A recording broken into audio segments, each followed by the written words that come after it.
இங்கே தான் சீதை சிறை வைக்கப்பட்டிருந்த இடம். இங்கே தான் ஆஞ்சநேயர் வந்தது, சீதையை கண்டது, இலங்கை எரித்தது எல்லாமே இங்கே தான். கங்கை கரையில் இந்த ஆலயம் அமைஞ்சிருக்கிறதால இந்த ஆலயத்துக்கு வைப்ரேஷன் கூட. ராவணன் பேசினது தமிழ், ஆஞ்சநேயர் பேசினது தமிழ். உலகத்தில் 300 ராமாயணம் இருக்குது, ராமாயண கதைகள். இதில் வால்மீகியில் தான் ஒரிஜினல். அப்போ வால்மீகி எந்த ஒரு இடத்துலையுமே ராவணனை குறை சொன்னதாக தெரியலை. நீ என்னுடைய பக்தனாக இருக்க விரும்பினால் 7 பிறவி எடுக்க வேணும். நீ என்னுடைய எதிரியாக இருக்க விரும்பினா 3 பிறவி.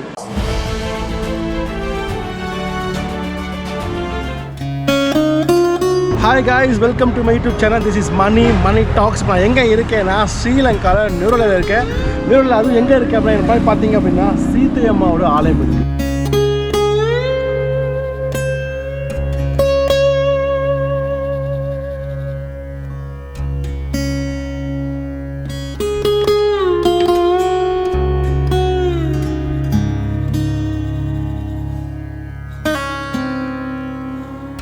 வாங்க நம்ம சுவாரஸ்யமாக கதையை போய் பார்க்கலாம். நமக்கு நிறைய கதையை சொல்ல போகிறாரு, நிறைய சுவாரஸ்யமாக இருக்கும்போது வீடியோ ஸ்கிப் பண்ணாமல் பாருங்கள். வாங்க நம்ம வீடியோக்குள்ளே போகலாம்.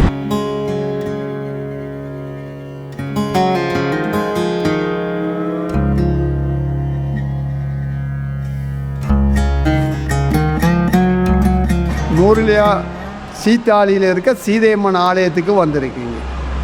என்னுடைய பேர் சிவசுப்பிரமணியன். இதுவரை எங்களுடைய பிரதான குருக்கள் ரஜீவன் குருக்கள். இப்போ இந்த இடத்துக்கு இன்றைக்கு சொல்கிறது சீதா எலியட். இது 10,000 வருஷங்களுக்கு முன்னுக்கு இந்த இடத்துக்கு சொல்கிறது அசோகாவனம். இங்கே தான் சீதை சிறை வைக்கப்பட்டிருந்த இடம்.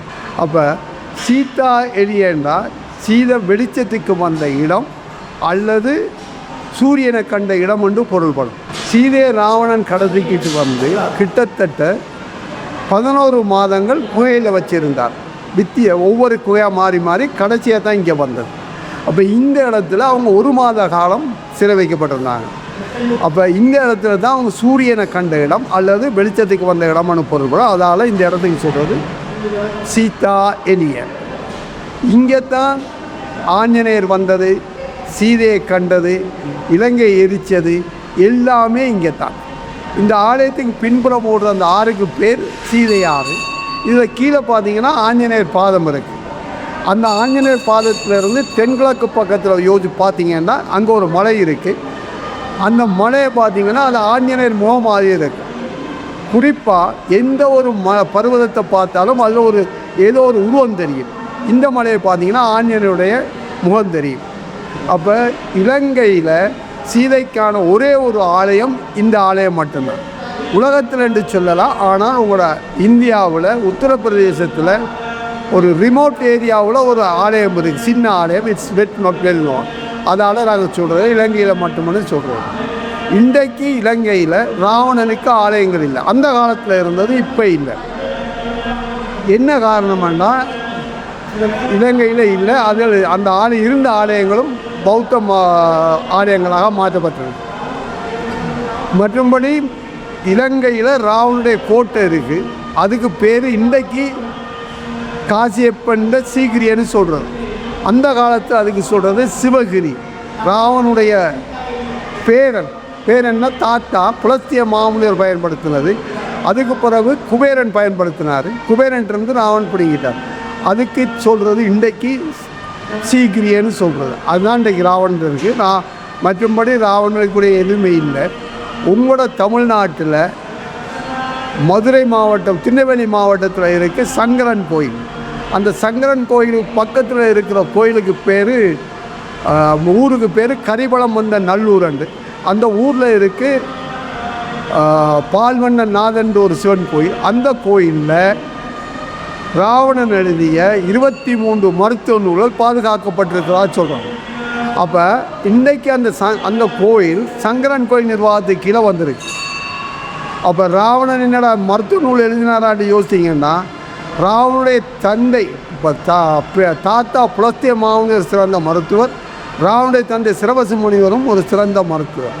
அதால் அவர் மருத்துவ நூல் எழுதுறதுல எந்த வியப்பும் இல்லை. அப்போ இந்த ஆலயத்தில் பார்த்திங்கன்னா நாங்கள் ஒவ்வொரு நாளும் பழைய 12:15 மணியிலேருந்து 2 மணி மட்டும் எல்லா அடியார்களுக்கும் அன்னதானம் வழங்கி கொண்டிருக்கிறோம்.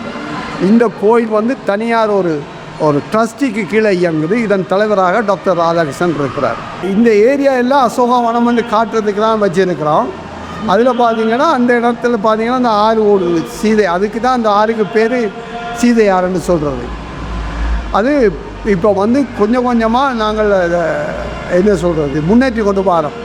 ஏன்னா இது ஒரு புனித பூமி. இன்னொன்று என்னென்னா கங்கை கரையில் இந்த ஆலயம் அமைஞ்சிருக்கிறதால இந்த ஆலயத்துக்கு வைப்ரேஷன் கூட. எந்த ஆலயமாக இருந்தாலும் கங்கை கரையிலையோ அல்லது நீர்நிலைகளில் அமைஞ்சிருந்தால் அதுக்கு வைப்ரேஷன் கூட. அதே போல் இந்த ஆலயத்திலும் வைப்ரேஷன் கூட. அவங்க அசதியை மையத்தை கொடுக்குறாங்களே, வாங்குறாங்களா கொடுக்குறாங்க, ஒரு ரிங்கு மாதிரி கையில் வச்சுருக்காங்க. அது வந்து ஆஞ்சநேயர் கொடுக்குற அந்த மோதிரம், அடையாளத்துக்கு ராமர் கொடுத்த அனுப்பின அந்த மோதிரத்தை கொடுத்த இடம் இதுதான். அதாவது தான் ராமருடைய அடியார் ராமருடைய பக்தர்னு காட்டுறதுக்கு ஆஞ்சநேயர் கொடுத்த அடையாள சின்னம் தான் அந்த மோதிரம். அதை தான் காட்டியிருக்கிறாங்க. அதை பார்த்து கொடுத்துக்கிறாங்க, ராமர் தான் கொடுத்தாங்க. ஏன்னா ராவனுடைய ஆட்கள் ஏமாற்றலாமல்ல, அவங்க வந்து மாயாஜாலம் செய்ததில் சிறந்தவர்கள். ஸோ அதுக்காக வேண்டி தான் அந்த அடையாளத்தை கொடுத்து விட்டது. அது மாதிரி எடுக்கல அதில். அப்போ அதைத்தான் நிரூபிக்கிறார். அது ஆஞ்சநேயர் தென்னிந்தியாவிலிருந்து வட இலங்கை நோக்கி வந்தார். வட இலங்கையில் நோக்கி வந்த பிறகு தன்னுடைய உருவத்தை சின்னதாகி கொண்டு தான் அப்படியே இலங்கையில் முழுக்க சுற்றி வந்து கடைசியாக தான் இங்கே வந்தார். இந்த அசோகவனத்தில் வந்து சீதையை கண்டது. அதை தான் அதை காட்டுறாங்க. இது உங்கள் கதை பிரகாரம் ராவணர் நல்லவரா கெட்டவரா? என்னை பொறுத்தவரை ராவணர் நல்லவர். என்னென்னு காரணம் இப்போ சொல்லுங்களேன். ராவணன் கெட்டவர்னா தேவாரம் பாடிய குறவர்கள், சமய குறவர்கள் மந்திரமாவது நீரு வானவர் மேலது நீர்னு பாடி வந்து ராவணன் மேலது நீர்னு பாடியிருக்க மாட்டாங்க. அது ஒன்று. ரெண்டாவது, உலகத்தில் ராவணன் சரியில்லைன்னு சொன்னது நாங்கள்ண்டா தமிழர்கள். அப்போ இப்போ அந்த காலத்தில் பார்த்திங்கன்னா 7000 மொழிகள் வழக்கில் இருந்தது. இன்றைக்கு 700 மொழிகள் இருக்குது. இந்த 700 மொழிகளில் சீனம், பாரசீகம், அரபு இதுகளுக்குள்ளையெல்லாம் பார்த்திங்கன்னா தமிழ் தான் ஆதிமொழி. அப்போ தமிழ் ஆதிமொழிங்கும் பொழுது அந்த காலத்தில் ராவணன் காலத்தில் அங்கே 2 மொழிகள் வழக்கத்தில் இருந்தது. ஒன்று மனுஷ மொழின்னு சொல்கிறது, மற்றது தெய்வீக மொழி. தெய்வீக மொழின்னு சமஸ்கிருதம் சொல்கிறாங்க, அது வடக்கில் பாவனையில் இருந்தது. மனுஷ மொழின்னு தமிழ் வந்து தெற்கில் தென்னிந்தியாவில் இருந்தது. அப்போ ராவணன் பேசினது தமிழ், ஆஞ்சநேயர் பேசினது தமிழ், வடக்கில் ராமர் பேசினது சமஸ்கிருதம். ரெண்டாவது, ராவணன் சரியில்லைன்னு நீங்கள் சொல்கிறதுக்கு காரணம்னா தவறான அணுகுமுறைன்னு சொன்னால் உலகத்தில் 300 ராமாயணம் இருக்குது, ராமாயண கதைகள். இதில் வால்மீகியில் தான் ஒரிஜினல். அப்போ வால்மீகி எந்த ஒரு இடத்துலையுமே ராவணனை குறை சொன்னதாக தெரியலை. அதில் வால்மீகிலையும் ஒரிஜினல் வால்மீகியில் 10,000 பாடல்கள் இருந்தது. இன்றைக்கு 24,000 பாடல்கள் இருக்குது. அப்படின்னா 14,000 பாடல்கள் வால்மீகி பெயரால் இயற்றப்பட்டிருக்கு, சேர்க்கப்பட்டிருக்கு. அப்போ இன்னொன்று என்னென்னா, இப்போ நாங்கள் இந்த ராமாயணத்தை எல்லாம் படிக்கிறதுக்கு முன்னுக்கு முதல்ல நாங்கள் தெரிஞ்சு கொள்ள வேண்டிய ராவணன் யாருன்னு பார்க்கணும். இப்போ ராவணன் யாருன்னு பார்க்குற நேரம் இந்து சமயம் என்று ஒரு சமயம் உலகத்தில் இல்லை. இந்துங்கிற பேரை எங்களுக்கு வழங்கினது பிரிட்டிஷார். எங்களுக்கு ஒரு அடையாளத்துக்காக வேண்டி கொடுத்தாங்க. அப்படின்ட்டு பார்த்தீங்கன்னா இந்து சமயம் என்று இல்லைன்னு சொல்லி, அப்போ ராவணன் முற்பிரதியில் நாங்கள் அப்படின்னா இந்து சமயம் இல்லைன்னா என்ன, சனாதன தர்மம். இந்த சனாதன தர்மத்தின்படி எங்களுடைய உடம்புக்கு தான் அழிவை தவிர ஆத்மாவுக்கு இல்லை. அப்படின்னு சொன்னால் ராவணன் முற்பிரதியில் நாராயணனுடைய பொடிகாட் மாதிரி வாய் காப்போம். அப்போ ஒரு நாள் அவர் என்ன செய்கிறாரு, சனாதன முனியை உருவத்தால் வச்சு மதித்து உள்ளுக்கு விடலை. அதால் சனாதன முனியை அவரை சபிச்சிடுறாரு. சபித்த உடனே இவர் போய் நாராயணன் சொல்கிறார், நாராயணா இப்படி ஒரு நிகழ்ச்சி நடந்தபோது என்ன செய்கிறாரு. அப்போ அவர் உனக்கு சொல்கிறார், சாவு விதமாக 2 சந்தர்ப்பத்தை வழங்குறார். ஒன்று, நீ என்னுடைய பக்தனாக இருக்க விரும்பினால் 7 பிறவி எடுக்க வேணும். நீ என்னுடைய எதிரியாக இருக்க விரும்பினா 3 பிறவி. அப்போ ராவணன் அவர்கிட்ட சொல்கிறாரு, ஐயோ அப்பா, அவ்வளோ காலம் என்னால் இருக்க இயலாது, நான் உன்னுடைய விரோதியாகவே இருந்துட்டு போகிறேன். அதுதான் அவர் ராவணன் கும்பகர்ணனாக பிறந்தது. ராமரால் கொல்லப்படும் பொழுது ராமரை கடவுளாக ஏற்றுக்கொள்ளலை. அப்போ அந்த பிறப்பு முற்று பெறலை, அது தொடருது. கடைசியாக கிருஷ்ணரால் கொல்லப்படும் பொழுது நீதான் கடவுள்னு சொல்லி அவர் ஏற்றுக்கொள்கிறார். அப்போ ஏற்றுக்கொள்கிறதுனா மனதால் ஏற்றுக்கொள்ளணும். நீங்கள் ஒரு கதை ஒன்றை யோசிக்கணும் என்றால், ஔவையார் கூட அறஞ்செய்ய விரும்புன்னு தான் சொன்னாவே தவிர அறம் செய்ய சொல்லலை. அறம் செய்ய விரும்பு அப்படின்னா என்ன?